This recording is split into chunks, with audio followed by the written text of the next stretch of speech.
My name is Bobby Wernes, and I'm the third baseman for the Cities River Bandits. Don't get too on Facebook and stuff like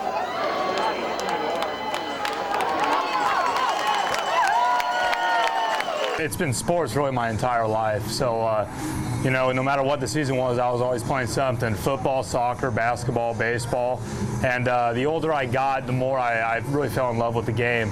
And I made a commitment about sophomore year of high school. It's really something I wanted to stick with and try to play as long as I could. So went to a junior college out of high school, and I was lucky enough to get a scholarship to Arkansas to play after that.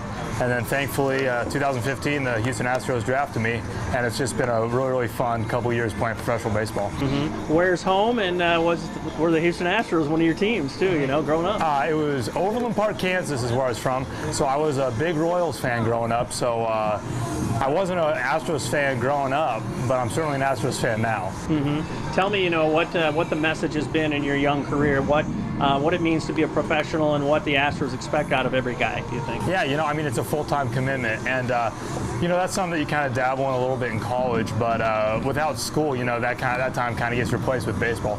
So it's 9-10 hours a day really of baseball and everything relating to baseball, and doing everything you can to become a better athlete, a better player. And yeah, so it's this first couple years has definitely been an eye-opening experience, you know, just learning what it means to truly be a professional. How do you get through the highs and lows of this game? Because it keeps no promises, and it can be maddening, I'm sure. Yeah, you know, that's just it. But I think it's kind of refreshing and to know that everyone goes through the highs and lows. You know, so if you're having a low point, it's not you're not isolated or alone. That it's like you're not the only one in this game who's ever had to go through that. So I think that it's just refreshing to know that just no matter what, everyone's going through them, and you can just keep pushing through and know that the highs are going to come. Where does being approachable and being coachable fit in? You know, if you want to keep that even keel too, do you need to be that kind of person in baseball too? It has to be. You know, if you're not coachable, you're not going to last very long in this game. I don't know too many 18, 19, 20-year-olds that have it all figured out. So, you know, if you can't listen to the advice of the amazing support staff we have with the Astros, you know, you're in for a long day for sure, and it's going to be rough on your career. What about the Midwest League too? It's really been known over the years as a pitcher's league too. Do you sense that there's some guys that can really bring it to the plate? Yeah, the pitching is good, and definitely the first month or so of the season with the weather, that definitely leans towards the pitchers. So it's definitely good for now to be warming up. Hopefully the hitters can get a little bit more of an advantage, so to speak. But yes, we've seen some really solid arms this season. Mm-hmm. Well, tell me, they have great offerings here for people who believe in Christ too. You got chapel, and Eric Mum is a cool guy, I guess.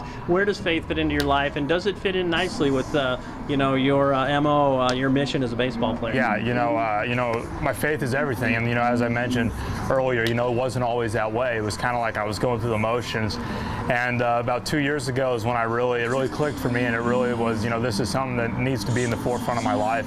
And so I just kind of like to use baseball as a tool that I can maybe introduce my faith to others and try to really be use my platform to the way that God wants me to. And so that's one thing that I think is kind of a switch, as it was, baseball was always my top priority in life, and now it's God's my top priority in life, but I also have baseball, which is a really fun job, profession. So yeah, I think it's cool that I have baseball as a platform to you know, teach others about Christ and to let Christ play through me. Well, it's kind of unique too. We all been in locker rooms that are not like church, but you know, it's cool. I mean, you guys pray, a handful of your guys too. I mean, how fulfilling and enriching has that been for you to be in that atmosphere? Yeah, you know, it's huge, and the best part of it is, you know, maybe someone at the beginning of the year that it wasn't something they wanted to, and now halfway through the year, towards the end of the year, it's something they look forward to. And that's just, yeah, the prayer circle is just a group of guys that just get to talk about life for a little bit before the game and kind of get their minds right, and that's something special that I think we all look forward to. And last thing, how blessed are you? I mean, there's not too many young males in this country that would not want to be in your shoes, you know, to have the dream alive, I guess. I mean, you hit the nail on the head. You know, I'm just so blessed and thankful that God's put me in the situation He has. I just feel it really is a dream to come true, something that I've always worked for, and I've always strived for and prayed for. And you know, now that I have it, I'm just so fortunate, and it's not my gift, it's God's gift that He's given me. So what can I do with that to, you know, glorify Him to the best of my ability? Don't get too on Facebook and stuff like that.